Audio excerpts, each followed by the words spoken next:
Hello crypto friends, welcome back to our channel. இன்னைக்கு நம்ம சேனல்ல என்ன பார்க்க போறோம்னு பாத்தீங்கன்னா லாஸ்ட் 2 வீடியோஸ்ல நான் இந்த மாதிரி ஆப்டோஸ்ல லெவரேஜ் பண்ணி செம தர்மடி வாங்கியிருந்தேன் அப்படிங்கிற மாதிரி வந்து சொல்லியிருந்தேன். அதை பத்தி தான் நம்ம இந்த வீடியோல வந்து ஃபுல்லா வந்து பார்க்க போறோம். அந்த சம்பவம் எப்படி நிகழ்ந்தது, என்ன மாதிரி ஒரு இன்சிடென்ட் அது அப்படின்னு வந்து ஷேர் பண்ணிக்க போறேன். ஃபர்ஸ்ட் ஆஃப் ஆல் இந்த வீடியோ பண்ணலாமா அப்படின்னு ஒரு கன்ஃபியூஷன்லேயே வந்து இருந்தேன் கைஸ். ரொம்ப ஹெசிடென்ட்டாக ஃபீல் பண்ணேன். ஏன்னா ஆப்வியஸாக நிறைய பேர் என்னை கண்டிப்பாக ஜட்ஜ் பண்ணுவாங்க. அண்ட் ஆல்சோ இது வந்து ஷேர் பண்ணால் சில பேர் என்னை கலாய்க்கவோ திட்டவோ கூட வந்து சான்சஸ் வந்து இருக்குது. பட் ஸ்டில் இதை வந்து கண்டிப்பாக பண்ணணும் வந்து நினைக்கிறேன். ஏன்னா நம்ம சேனலில் நான் ஒரு ப்ராஃபிட்டபிளான ஒரு விஷயம் வந்து ஷேர் பண்ணுறதை விட இந்த மாதிரி ஒரு தப்பு, இந்த மாதிரி ஒரு சின்ன லாஸோ ஒரு பெரிய தப்போ இதெல்லாம் ஷேர் பண்ணும்போது இது உங்களுக்கு கண்டிப்பாக ஒரு நல்ல ஒரு இன்ஃபர்மேஷனாக வந்து அமையும் அப்படிங்கிறதுக்காக. ஏன்னா என்னோட தப்பை வந்து நீங்கள் பார்க்கும்போது இதை முற்றிலும் நீங்கள் வந்து அவாய்ட் பண்ண சான்சஸ் வந்து இருக்குது. இந்த தப்பு நீங்கள் பண்ணவே பண்ணாமல் உங்களுக்கு இந்த மாதிரி ஒரு விஷயம் நடக்காமல் இருக்கிறதுக்கான சான்சஸ் வந்து இருக்கனால இதை ஷேர் பண்ணுறதுல எந்த தப்பும் வந்து இல்லை நான் வந்து நினைக்கிறேன். அண்ட் ஆல்சோ என்ன தான் நம்மளுக்கு கொஞ்சம் எக்ஸ்பீரியன்ஸ் இருந்தாலும் நம்ம மார்க்கெட்டில் இவ்வளோ கஷ்டப்பட்டு லேர்னிங்லாம் வந்து பண்ணாலுமே கூட மனுஷனாக இருக்கும்போது நம்ம வந்து ஒரு ரோபோட் வந்து இல்லை. ஆப்வியஸாக நம்மளுக்கு எமோஷன்ஸ் வந்து இருக்கும், நம்ம நிறைய தப்புகள் வந்து பண்ணுவோம். அது ஓப்பனாக ஷேர் பண்ணுறதுல எனக்கு எந்த விதமான தயக்கமும் இல்லாதனால நான் ஃபர்தராக இந்த விஷயத்த நான் வந்து இந்த வீடியோவில் நான் உங்களுக்கு வந்து ஷேர் பண்ணிக்கிறேன். இதுக்கப்புறம் இதை வந்து வளன்னு வளர்த்து நான் வந்து இன்ட்ரோ கொடுத்துருந்தேன்னா நிறைய பேர் ஸ்கிப் பண்ணிடுவீங்க. ஸ்ட்ரெயிட்டாக நம்ம வீடியோக்குள்ளே வந்து குதிச்சுலாம். அண்ட் ஆல்சோ ஒரு ட்ரேடராக வந்து இனிஷியல் ஸ்டேஜஸில் ஸ்டார்ட் பண்ணும்போது என்ன மாதிரிலாம் வந்து கஷ்டங்கள் இருக்கும் அப்படிங்கிறதும் இதில் லைட்டாக டச் பண்ணிவிட்டு நெக்ஸ்ட் வீடியோஸில் வந்து பார்ப்போம். Okay, let's get in to this video.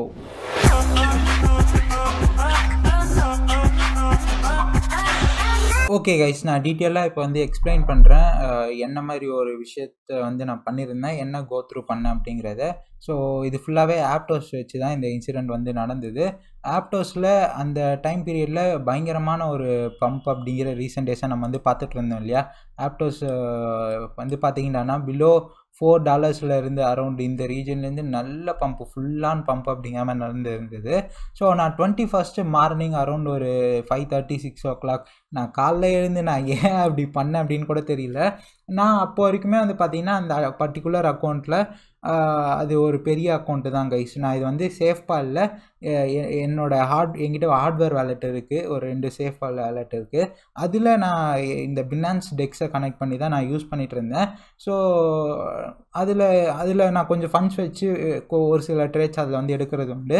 அதில் கொஞ்சம் ப்ராஃபிட்டபிளாக தான் வந்து இருந்தேன் அந்த பர்டிகுலர் ஃபியூச்சர்ஸ் அக்கௌண்ட்டில். நான் அதை வந்து ஓப்பனாக நான் டேட்ஸ் அதெல்லாம் வந்து அட்டாச் பண்ண பார்க்குறேன் சைடில்.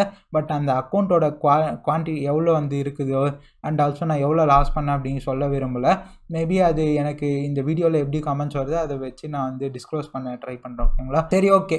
இப்போ என்ன வந்து ஆச்சுன்னு வந்து பார்த்தீங்கன்னா 21st மார்னிங் அரௌண்ட் 5:30 5:45 நான் ஏன் அப்படி பண்ணேன்னு தெரியல. ப்ரீவியஸ் அந்த வீக் ஓரளவுக்கு நல்ல ப்ராஃபிட்டபிளாக இருந்தனால சரி அந்த ப்ராஃபிட் வந்து ரிஸ்க் பண்ணுவோம். அதுவும் இல்லாமல் ஆப்டோஸ் இந்த அளவுக்கு பம்ப் ஆகிறனால நான் என்ன ஏது நினச்சேன்னு தெரியல. காலைல 6 மணிக்கு ஏன் அவ்வளோ அப்சஷனோட நான் ஏன் ட்ரேட் பண்ணணும்னு நினச்சேன், ஏன் இந்த இது வந்து எடுத்தேன், எதுவுமே வந்து புரியல. ஜஸ்ட் அன்றைக்கி வந்து அந்த தப்பை வந்து நான் வந்து பண்ணியிருந்தேன். நீங்கள் அவ்வளோ அப்சஸ்டாக வந்து ட்ரேட்ஸ் வந்து மணி பின்னாடி வந்து போகாதீங்க. சப்போஸ் ட்ரேடிங் உங்கள் கரியராக வந்து ஃபுல்லாக வந்து பண்ணணும் வந்து நினைக்கிறீங்கன்னா என்ன வந்து பண்ணியிருந்தேன்னா சேஃபாக இந்த இது உங்களுக்கு வந்து நீங்கள் பொசிஷன் எடுக்கும் போதே உங்களால் டார்கெட்டும் ஸ்டாப் லாஸுமே வந்து போட முடியாது. நான் ஒரு 5:30 5:45 6 அந்த ரீஜனில் வந்து பார்த்தீங்கன்னா அந்த டைம் பீரியடில் இந்த பர்டிகுலர் ஷார்ட் செல் வந்து நான் வந்து எடுத்திருந்தேன். ஏன்னா அது ஒரு பயஸ்டான ஒரு மைண்ட் செட்டில் தான் வந்து எடுத்திருந்தேன். இது வந்து கீழே போயிடும் அட்லீஸ்ட் நம்ம ஏன்னா பம்ப் அண்ட் டம்ப் நம்ம எவ்வளோ வந்து பார்க்குறோம், இந்த அளவுக்கு வந்து ஒரு ரேலி வந்து கொடுத்துருக்குன்னா ஒரு சின்ன ஒரு புல் பேக்காவது இருக்கும் அப்படிங்கிற ஒரு இது இல்லை. அது வந்து ஒரு ஸ்கேல்ப் ட்ரேடு தான், அது கொஞ்சம் அதிகமான குவான்டிட்டி அதனால் வந்து போட்டிருந்தது. அண்ட் ஆல்சோ ரிஸ்க் அப்படிங்கிறது டாலர் வைஸில் வந்து பார்க்கும்போது ஓரளவுக்கு ஓகேவான ரிஸ்க்காக எனக்கு வந்து தோணுனால வந்து எடுத்திருந்தேன். சரி, இப்போ என்ன அதில் வந்து நடந்துச்சு அப்படின்னு வந்து பார்த்திங்கன்னா இது ஒன் ஆர் டைம் ஃப்ரேமில் வந்து பார்த்துட்டு வந்திருக்கோம். 15 மினிட்ஸில் வந்து மாற்றுறேன். இப்போது அந்த இதுலேயே அந்த ப்ரைஸ் ரேஞ்சிலே வந்து சுற்றிட்டு இருந்தது. பெரிய அளவில் ப்ராஃபிட் சைடில் வந்து போக கிடையாது. ஸோ இங்கேயே வந்து பார்த்திங்கன்னா ப்ரைஸ் வந்து சுற்றிகிட்டே வந்து இருந்தது. அரௌண்டு எனக்கு ஒரு 10 o'clock 11 o'clock ஒரு வேலை வந்து வந்துட்டனால அந்த பொசிஷன் ஓப்பன் ஆகிடுச்சு. ஓப்பன் ஆன உடனே தான் வந்து பார்த்திங்கன்னா நான் ஸ்டாப் லாஸ் டார்கெட்லாம் அதில் வந்து போட்டுட்டு வந்து போயிருந்தேன். பட் ஏன்னு தெரியல என்னோடய ஸ்டாப் லாஸ் வந்து ட்ரிகர் ஆக கிடையாது. அதுக்கப்புறம் ஃபுல்லாக பம்ப் ஆகி ஒரு $13 பக்கம் வந்து போயிடுச்சு.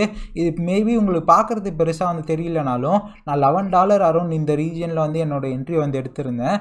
$13 அது லிட்ரலாக வந்து ஒரு 20% பக்கமே வந்து பம்ப்பு. அகெயின் அந்த ப்ரைஸ் சரி நான் என்ன பண்ணேன்னா இங்கேருந்து தான் என்னோடய சீரீஸ் ஆஃப் மிஸ்டேக்ஸ் வந்து ஸ்டார்ட் ஆகுது.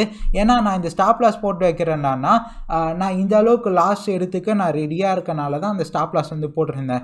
பட் அது என்ன ரீசன் தெரியல. இந்த சேஃப்பால் வேலட்டில் நான் ஒழுங்காக ஸ்டாப் லாஸ் எதுவும் போடலையா, பட் என்னோடய ஆர்டர் ஸ்டாப் லாஸ்க்கான ஆர்டர் அதில் தான் வந்து இருக்குது. பட் அது ட்ரிகரே வந்து ஆகலை. அது என்னன்னு வந்து தெரியல. நான் அட்லீஸ்ட் பினான்ஸ்லேயாவது இது வந்து பண்ணியிருக்கலாம். கரெக்டாக ஸ்டாப் லாஸ் அண்ட் டார்கெட் அதுலேயே இன்டாக்டாக வந்து போட்டிருப்பேன். சரி அட்லீஸ்ட் நான் இங்கே ரீஜன்லேயாவது அந்த லாஸ் அக்செப்ட் பண்ணிக்கிட்டு வந்து இது பண்ணிகிட்டு இருக்கணும். நான் அதுவுமே வந்து பண்ணலை. நான் என்ன பண்ணியிருந்தேன்னா மறுபடியும் அந்த பொசிஷன்ஸ் வந்து இந்த பர்டிகுலர் என்னோடய என்ட்ரிக்கு கொஞ்சம் கீழே வந்து வரும்போது நான் வந்து அந்த லாஸை வந்து அக்செப்ட் பண்ணுற மாதிரி க்ளோஸ் பொசிஷன் வந்து கொடுத்துருந்தேன். அதுக்கப்புறம் அது இன்னுமே வந்து பெரிய லெவலில் வந்து பம்ப் ஆச்சு முன்னாடி இருந்ததை விட. அதுக்கப்புறம் நான் என்ன பண்ண ஆரம்பிச்சிட்டேன்னா லிட்ரலி ஒரு டீஜெனரேட்டாக கம்ப்ளீட்டான ஒரு கேம்லிங் மாதிரி நான் சம்மந்தமே இல்லாமல் போயிடுச்சு. இது வந்து ஒரு ட்ரேடாகவே கன்சிடர் பண்ண முடியாது. ஏன்னா நான் எக்ஸ்பெக்ட் பண்ண இந்த ரிஸ்க் டு ரிவார்டு அப்படிங்கிறது இந்த இடத்தோட காணாமல் போயிடுச்சு. இதுக்கு மேலே ப்ரைஸ் பம்ப் ஆகவே நான் இப்போ ஆப்டோஸ் இந்த அளவுக்கு வந்து இருக்குது. நான் ஆப்டோஸ் எவ்வளோ வந்து போயிடும், ஏற்கனவே வந்து $4 கீழே இருந்தது. இந்த அளவுக்கு வந்து இப்போ ஒரு $14 பக்கம் வந்து வந்துருச்சு. சரி இதுக்கப்புறம் நம்ம அக்கௌண்ட்டோட சைஸ் தான் இவ்வளோ வந்து இருக்குது. நம்மளோட அக்கௌண்ட் வந்து ஒரு $20 கிட்ட கூட $20 இல்லை, ஒரு $16 $15 ஒரு $17 கிட்ட வரைக்கும் கூட ஹிட் வந்து வாங்கிக்கும் அப்படிங்கிறதுக்காக நான் பொசிஷன்ஸை வந்து ஆட் பண்ண ஆரம்பிச்சிட்டேன். அது நான் பண்ண மிகப்பெரிய தப்பு. நான் எந்த இதோட அப்படி பண்ணனே வந்து தெரியல. ஏன்னா இதில் வந்து ஒரு ஃபியூ $100 வந்து ப்ராஃபிட் வந்து இருக்குன்னு வச்சுக்கோங்களேன். ஒரு $100 அப்படி லாஸ் பண்ண வச்சுக்கோங்களேன். எக்ஸாம்பிள் சொல்கிறேன். இதுக்கு மேலே நான் இதை வந்து ஒரு கம்ப்ளீட்டான கேம்லிங்காக வந்து போனனால அது சம்மந்தமே இல்லாமல் இங்கெல்லாம் பொசிஷன்ஸ் வந்து ஆட் பண்ண ஆரம்பிச்சிட்டேன். ஏதோ வந்து ஜஸ்ட்டு இங்கே வந்து நம்மளுக்கு சேஞ்ச் ஆஃப் கேரக்டர் வந்து நடக்குது. சரி 15 மினிட்ஸில் சரி பார்த்து ஏதோ வந்து பண்ணி அதிகமான குவான்டிட்டிஸில் வந்து செல் பண்ண ஆரம்பிச்சிட்டேன். ஃபுல்லாகவே இப்போ ஸ்டாப் லாஸ் வந்து லிக்விடேஷன் தான். அந்த அக்கௌண்ட் வந்து ப்ளோ ஆனால் தான் வந்து ப்ளோ ஆனால் மொத்தமாக போயிடும் அப்படிங்கிற மாதிரி ஆக ஆரம்பிச்சிருச்சு. அதுக்கு மேலே ஃபுல்லான ஸ்ட்ரெஸ். மேபி இது நிறைய பேர் வந்து கோத்ரூ பண்ணிங்க. தயவு செஞ்சு இந்த தப்பை வந்து பண்ணிடாதீங்க. முடிஞ்ச அளவுக்கு அதை அக்செப்ட் பண்ணிவிட்டு வெளியே வர பாருங்கள். இது மொத்தமாக உங்களை மென்டலாக ரொம்ப சைக்காட்ரிக்காக வந்து டிஸ்டர்ப் பண்ணும். அண்ட் ஆல்சோ உங்கள் அக்கௌண்ட்டுமே நீங்கள் வந்து ப்ளோ பண்ணுவீங்க. நீங்கள் எதுக்காக இந்த நான் இந்த ட்ரேட் எடுத்தனோ அதுக்கு சம்மந்தமே இல்லாமல் வந்து போயிடுச்சு. ஏன்னா $100 ரிஸ்க் பண்ணி $100 ப்ராஃபிட் பண்ணுறது தான் இதோட டார்கெட்டு. பட் இந்த இடத்துல நான் என்னோடய திரும்பி நான் லாஸே பண்ணக்கூடாது. இது ஒரு ட்ரேடராக நீங்கள் இனிஷியலாக ஸ்டார்ட் பண்ணும்போது இந்த பண்டில் ஆஃப் எமோஷன்ஸ் கண்டிப்பாக வந்து இருக்கும். இதை பற்றி நான் தனியாக வீடியோ பண்ணுறேன். ஏன்னா நான் இந்த எவ்ரி மந்த் எவ்ரி வீக் வந்து எந்த அளவுக்கு நான் ப்ராஃபிட்டபுளாக வந்திருக்கேன், எத்தனை நான் வந்து மேக் பண்ணுறேன். அப்போது நான் இந்த அளவுக்கு இந்த இது வந்து நான் இந்த லாஸ் வந்து அக்செப்ட் பண்ணியிருந்தேன்னா நான் ப்ரீவியஸாக பண்ண எல்லா ப்ராஃபிட்ஸுமே சேர்த்து என்னோடய அக்கௌண்ட்டு ட்ரா டவுனில் தான் இருக்கும். இன்னுமே வந்து லாஸ்ட்டில் தான் வந்து இருக்கும். ஸோ அதனாலேயே எனக்கு வந்து அந்த லாஸை வந்து அக்செப்ட் பண்ணுற மனப்பான்மை இல்லாமல் நான் கேம்லிங் பண்ண ஆரம்பிச்சிட்டேன். சரி அதுக்கப்புறமா வந்து பார்த்தீங்கன்னா நான் சொல்லியிருந்தேன் இல்லையா, இந்த இடத்துல என்னோடய என்ட்ரி கீழே தான் என்னோடய இது வந்து வச்சுருந்தேன். அப்போ தான் ஃபீஸ் எல்லாம் சேர்த்து ஓரளவுக்கு எனக்கு பிரேக் ஈவன் வந்து ஆகும். பட் அதுக்கப்புறமா அது அந்த சைடே வந்து போக கிடையாது. ஃபுல்லாக அந்த அக்கௌண்ட் வந்து ப்ளோ பண்ணிட்டேன். இதுக்கு முன்னாடியுமே எனக்கு இந்த மாதிரி ஒரு ப்ராப்ளம் வந்து இருக்குது கைஸ். ஃப்ராங்காக நான் இதெல்லாம் வந்து அட்மிட் பண்ணுறது எனக்கு எந்த இதுவுமே வந்து இல்லை. கண்டிப்பாக இது நிறைய பேர் வந்து இதை வந்து கோத்ரூ பண்ணியிருக்கீங்க. கண்ணா பின்னான்னு பொசிஷன்ஸ் எடுத்து சம்மந்தமே இல்லாமல் எவ்வளோ நம்ம ரிவார்டு வந்து மேக் ஒரு சின்ன ட்ராடவுன் வேணும், நான் டக்குன்னு ஒரு பொசிஷன் எடுத்து டக்குன்னு ப்ராஃபிட் பண்ணோம் அப்படின்னு பண்ணதெல்லாமே வந்து அந்த நாட்களும் வந்து உண்டு. ஸோ அந்த மாதிரி ஒரு ஃபேஸ்குள்ளே தான் வந்து நான் வந்து எது நான் பண்ணக்கூடாது அப்படின்னு இருந்தனோ அந்த மாதிரி ஃபேஸ்குள்ளே வந்து போயிட்டேன். ஸோ அதனால் இப்போ மறுபடியுமே ஒரு கேப் அப்படிங்கிற வந்து எடுத்திருக்கேன். ஸோ நான் உங்களுக்கு டீட்டெயிலாக வந்து எக்ஸ்பிளைன் பண்ணுறேன். நீங்கள் சப்போஸ் ஒரு புதுசாக ஒரு ட்ரேடராக வந்து வரீங்க, உங்களுக்கு வந்து ஃபினான்ஷியலாக நீங்கள் ரொம்ப வெல் வேர்ஸ்டாக வந்து இல்லை, அப்படி இருக்கும்போது உங்களோட ஜேர்னி வந்து ஸ்டார்ட் பண்ணுறீங்கன்னா இந்த மாதிரிலாம் உங்களுக்கு பர்சனலான மென்டலான எமோஷ்னலான ப்ராப்ளம்ஸ் இருக்கும் அப்படிங்கிறதெல்லாம் உங்களுக்கு வந்து ஷேர் பண்ணுறேன். ஸோ நான் பண்ண தப்பு இதுதான். இதில் என்னென்ன டேக்அவேஸ் இருக்குது அப்படின்னு வந்து பார்த்தீங்கன்னா, இந்த லாஸை நான் அட்லீஸ்ட் எங்கேயாவது அக்செப்ட் பண்ணியிருந்தேன்னா கூட என்னோடய அக்கௌண்ட்டு மொத்தமாக வந்து போயிருக்காது. ஏன்னா இது வந்து ஸ்கேல் பொசிஷனால் பெரிய குவான்டிட்டியில் அடிச்சிருந்தது.